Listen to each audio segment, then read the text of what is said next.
दोस्तों, भारतीय जनता पार्टी में भगदड़ जैसे हालात हैं। भगदड़ इस बात की और बेचैनी इस बात की कि वाकई अमित शाह की साख बच पाएगी, क्योंकि उपराष्ट्रपति चुनाव को लेकर जो कदम इस बार बी सुदर्शन रेड्डी की तरफ से उठाया गया उसने खास तौर पर शाह बाबू को परेशान किया है। आप खुद सोचिए, बीजेपी के किसी कद्दावर नेता ने बी सुदर्शन रेड्डी पर आरोप नहीं लगाया। अपनी साख जाने का जो संकेत देख रहे हैं, उसी के बाद नक्सल समर्थक होने का आरोप किसने लगाया? अमित शाह ने लगाया, इस देश के गृह मंत्री ने लगाया। जो इस देश के गृह मंत्री जिनको जो ये बता रहे हैं कि बी सुदर्शन रेड्डी नक्सलवाद का समर्थक हैं, उसके बावजूद उनके रिटायर होने के बाद आज तक कोई कदम नहीं उठा पाए। यानी सबसे बड़ा फेलियर किसका रहा? हमारे देश के गृह मंत्री का।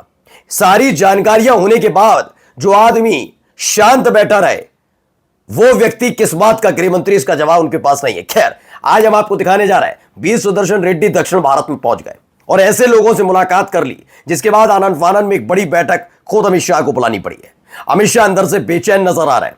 खबर निकल कर आ रही है कि उनका डर दक्षिण भारत के न केवल अपने साथियों से, बल्कि दक्षिण भारत के उन राज्यों में जो बीजेपी के सांसद हैं, उनको लेकर भी सता रहा है। नमस्कार, मैं हूं प्रज्वल गौतम और आप देख रहे हैं टाइम्स एक्सप्रेस। जी हां, बी सुदर्शन रेड्डी ने जो अभियान शुरू किया, आप उतना ज्यादा सीपी राधाकृष्णन को एक्टिव नहीं देख रहे हैं। और मैं बार बार आपसे ये कह रहा हूं कि सीपी राधाकृष्णन ये समझ चुके हैं कि जो हालात कॉन्स्टिट्यूशनल क्लब के चुनाव में हुए थे, वही हालात यहां पर बनने जा रहे हैं। दरअसल चंद्रबाबू नायडू एक बार में ऐसा लगने लगा कि वो साथ आ गए हैं, लेकिन चूंकि खुद ना फोन करके राजनाथ सिंह के जरिए जगनमोहन रेड्डी के पास जो फोन कॉल करवाया था, उसने थोड़ी और फजीयत करा दी। इस समय चंद्रबाबू नायडू नाराज है। इन सब के बीच पहुंच जाते हैं बी सुदर्शन रेड्डी दक्षिण भारत में, और दक्षिण भारत में अलग अलग सांसदों से मुलाकात कर लेते। कुछ तस्वीरें निकलकर सामने आई हैं, इन तस्वीरों को देखते चलिए। उन्हें फूल मालाएं दी जा रही हैं, उन्हें शॉल पहनाया गया, बुके दिया गया है। ये लगातार ये मुलाकात चलती हुई नजर आई है। पीटीआई की चूंकि वीडियो है, इसको मैं दिखाता जा रहा हूं कैसे कैसे तस्वीरें, एक एक तस्वीर इसीलिए आपको हम दिखा रहे हैं। ये कई नेता उनसे मुलाकात करने पहुंचे और ये मुलाकात का दौर अब शुरू हो गया है। यानी मिशन साउथ, जो उनका अपना घर माना जाता है बी सुदर्शन रेड्डी का, वहां पर वो पहुंच गए। इसने सबसे ज्यादा बेचैन अगर किसी को किया तो किया है अमित शाह को। अब अमित शाह क्यों बेचैन है, उसके पीछे की कई और कहानियां हैं। वो कई मोर्चों पर घिरे हुए हैं। मोर्चा नंबर 1 उपराष्ट्रपति चुनाव, मोर्चा नंबर 2 वोट चोरी के आरोपों के बीच कैसे साख बचाई जाए, मोर्चा नंबर 3 अंधभक्तों की आंखों से हटती हुई पट्टी को फिर से कैसे बांधा जाए। ये तमाम मुद्दे हैं जिनके जरिए वो समझ नहीं पा रहे कि पहले किस मोर्चे पर खड़े होकर लड़ा जाए। वो कई मोर्चों पर घिरे हुए हैं। अब ऐसे में जैसे ही खबर निकल कर आई कि आप तो यहां बैठे रह गए, वहां देखिए तेलंगाना पहुंच गए, और तेलंगाना के बाद अब मिशन दक्षिण पर है, साउथ में। अब हालत क्या है कि पहले से ही मोदी शाह ये जानते हैं कि दक्षिण भारत में उनका वजूद नहीं है। उनका, मैं बीजेपी का शब्द नहीं बोला, अभी याद रखिएगा, मैंने कहा उनका वजूद नहीं है। दरअसल दक्षिण भारत में आरएसएस का अपना एक जो कैडर है, वहां के जो सांसद हैं, वहां के जो विधायक जहां से भी चुने, कर्नाटक में चले जाइए, अगर आप कभी आंध्र प्रदेश में जाए तो वहां चले जाइए, तमिलनाडु से तो कोई लेना देना, केरल से है नहीं लेना देना, लेकिन फिर भी दक्षिण भारत के जितने इलाके हैं उसमें मोदी शाह से ज्यादा आरएसएस की भूमिका होती है। आरएसएस समर्थक बहुत है, आरएसएस की विचारधारा के लोग बहुत हैं। इसी जो बीजेपी समर्थक हैं, वो बता रहा हूं, केवल सारे नहीं कह रहा हूं, तो वो जो है इसी बात का डर है कि दक्षिण भारत में हम अपने आप को मजबूत करने की कोशिश तो कर रहे थे, लेकिन जब आरएसएस ही हमारे खिलाफ खड़ा है तो कैसे मजबूत हो पाएंगे। इसने थोड़ा बेचैन कर रखा है। अब जैसे ही एक तस्वीर निकल कर आई, कई सांसदों से मुलाकात कर ली है बी सुदर्शन रेड्डी ने, तो इसने बेचैन किया अमित शाह को। फौरन ही खबर क्या निकल कर आई? खबर निकल कर आई है गृहमंत्री अमित शाह ने दिल्ली में बुलाई बड़ी बैठक। यह बिल्कुल उसी वक्त की खबर है जब यह खबर निकल कर आई है कि बी सुदर्शन रेड्डी ने कई सांसदों से मुलाकात कर ली है। मैंने आपको आंकड़ा पहले भी बताया था और अब भी बता रहा हूं, ये लगातार बैठकों का दौर कई मायनों में खास माना जा रहा है। दरअसल इससे पहले भी आपने देखा कि कैसे जयंत चौधरी ने ऐलान कर दिया। वो ये जानते थे कि ये सारी चीजें हैं नहीं है, लेकिन जयंत चौधरी के ऐलान के बाद थोड़े सक पकाए हुए हैं। यह आंकड़ा जो हम कल तक 407 दिखा रहे थे, आज मैं आपको बता रहा हूं वो 409 तक पहुंच गया है। वो आंकड़ा भी अभी आपको ग्राफिक्स के जरिए समझा रहा हूं, लेकिन फिलहाल आप ये पूरा का पूरा सिनेरियो समझ गए होंगे।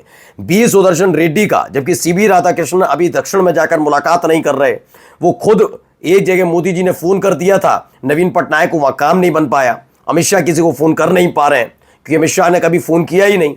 सब जानते हैं कि वो कैसे जोड़ तोड़ की राजनीति करते रहे, तो वो इन सब चीजों में परिपक्व है भी नहीं। वो बात अलग है कि मीडिया गुणगान करती रहती है, चाणक्य वगैरह, लेकिन मैं आपको बताता हूं नहीं, इस बात में नहीं है। राजनीति में झुकना भी पड़ता है और तभी किसी को झुकाया जा सकता है, यानी अपनी साइड लाया जा सकता है, लेकिन ये सब काम वो नहीं जानते। वो कहते हैं मैंने कह दिया तो कह दिया, चाहे सही हो या गलत। इस टाइप की नीति रीति अमित शाह की है, हर कोई जानता है। अब मोदी ने फोन किया, उनका हश्र देख लिया कि नवीन पटनायक ने भाव नहीं दिए। चंद्रबाबू नायडू को अपने साथ लाने के लिए 371 करोड़ वाला घोटाले वाला मामला याद दिलाया गया, तमाम चीजें हुई, उसका भी असर नहीं पड़ा। हालत ये हो गई है कि अब राजनाथ सिंह वगैरह को लगाया गया, राजनाथ सिंह को और भी कई नेताओं को, कि आप जाकर थोड़ा समझाइए, करिए, सीपी राधाकृष्णन के लिए लीजिए, ये तो खुद भी कभी वोट नहीं ले पाएंगे। सीपी राधाकृष्णन के लिए तो कह दिया आप वोट ही नहीं ले पाओगे। जो लोग बार बार, मैं पहले दिन से कह रहा हूं जब ये खबर आई थी, सीपी राधाकृष्णन, अगर आप लोग ये मानते हैं कि वो आरएसएस समर्थक हैं तो आप गलती कर रहे हैं। सीपी राधाकृष्णन आरएसएस के थ्रू ही बीजेपी में आए थे, लेकिन जैसे ही मोदी शाह युग शुरू हुआ था, सीपी राधाकृष्णन भी मोदी शाह के शागिर्द टाइप बन गए थे। बिल्कुल वही विचारधारा, गुरुजी आपके जैसा कोई नहीं, आपने तो इतिहास जो रचा तो रचा, आप जैसा कोई इतिहास नहीं रच सकता बीजेपी में।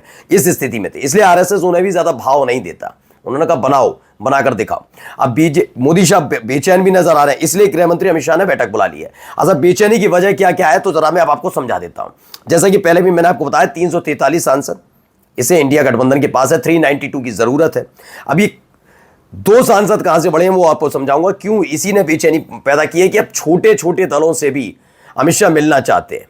वो चाहते हैं जीतन राम मांझी एक सांसद है, आई जाओ मिलने, अनुप्रिया पटेल तुम भी आ जाओ मिलने, तुम भी आ जाओ, भाई रामदास अठावले क्या कह रहे थे, नाराज थे कि महामंत्री नियुक्त करवा दूंगा, आ तो जाओ। सिर्फ एक सांसद कह रहे हैं, एक सांसद बहुत जरूरी है, क्योंकि 2 सांसदों वाली जयंत चौधरी की पार्टी उन्हें गच्चा देने वाली है, सब देख रहे हैं। एक ऐसा व्यक्ति जो जाट समुदाय से ताल्लुक रखते थे, उन्होंने इस्तीफा दिया, गायब हो गए, ना पढ़ा गया ना सुना गया। सूत्रों के हवाले से खबर आ रही है, सोचिए, देश के अंदर है, दिल्ली में ही है, लेकिन कहा जा रहा है सूत्रों के हवाले से वो बैडमिंटन खेल रहे हैं। सूत्रों के हवाले। तो जाट इसे अपमान के तौर पर देख रहा है कि हमारी कम्युनिटी से ताल्लुक रखने वाला एक व्यक्ति जो उपराष्ट्रपति पद पर रहा, उसने अचानक इस्तीफा दिया। इस्तीफे के बाद जो परंपराएं होती हैं, संसदीय कानूनी प्रक्रिया होती है, नियम बना हुआ है, संसदीय नियम, उसका निर्वहन नहीं किया, ना स्पीच करवाई, ना फेयरवेल पार्टी दी, उसके बाद कोई अता पता नहीं, और इसी बीच चुनाव करवाए जा रहे हैं, उसी में जुटे हुए हैं सब। तो जयंत चौधरी को मूर्छा खोल दिया था, हमने खबर दिखा दी थी। अब आंकड़ा कैसे बन जाता है जरा मैं समझा देता हूं। मैंने आपको पूरा आंकड़ा ये समझाया था कि जो 343 सीटें हैं, इसमें 17 सांसद जो हैं, 16 और 1 टीडीपी के, तो यानी ये हो गए थे हमारे पास 360। तो 343 प्लस 317 और 3 प्लस 17, 360। इसमें मैंने बताया था पवन कल्याण के 2, यानी जनसेना पार्टी के, उसके बाद जगनमोहन रेड्डी के 11, केसीआर के 4, इसके बाद आ गए थे आपके 16, 12 और 4 16 सांसदों की एंट्री हो रही है। इधर लगातार जिस तरीके माहौल बन रहा है कि नीतीश कुमार भी साथ आने के लिए खड़े हुए हैं, तो ये 393 का आंकड़ा बन जाता है। यानी 393 सीटों पर ये खेला होने जा रहा था। इन सब के बीच जो नवीन पटनायक है उनके साथ वोट 407, इसमें शिंदे के भी 7 वोट आने जा रहे हैं। शिंदे अभी तक 7 खड़े नजर नहीं आ रहे, 407 वोट ऐसे थे। लेकिन जयंत चौधरी ने जैसे ही कहा कि आप जो कहेंगे वही आखिरी होगा, यकीन माना जा रहा है जयंत चौधरी भी जल्द पलटने जा रहे हैं। 409 वोट तक पहुंच गई है इस समय इंडिया ब्लॉक की तादाद, और बहुत बड़ा झटका अमित शाह को लगने जा रहा है। नमस्कार।